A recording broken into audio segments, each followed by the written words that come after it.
What's cooking? Hello, this is Gifty cooking with me. Today's recipe is instant oatmeal and honey for breakfast. First, instant oats. Any brand that you prefer, go ahead and use it. I pour a small cup into a bowl and Pear wildflower honey. I prefer that one because it's easier in the consistency. It's much more easier to scoop out with your spoon. But again, use any preference. I pour the oatmeal in a pot with water. Boil it because it's instant. It's gonna be thick really fast. So keep an eye on it. Get a tablespoon of honey.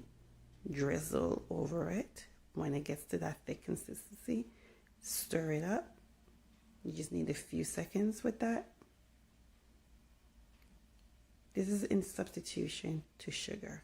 Honey is sweet, so there's no need to add sugar to it. Some people like it, but I try to spin up my cooking, especially for breakfast to get my day going. I add in my carnation milk or evaporated milk or any type of milk that you want, but to get the good flavor, add in very good evaporated milk. Just drizzle in there. No measurement needed. You just give enough to be able to scoop to make sure that the thickness of the oatmeal is still loosened up a bit. It's not too thick where you have to chew it, but it's mix it up in a way that you can just swallow it when you put it in your mouth, and you see the consistency with the spoon.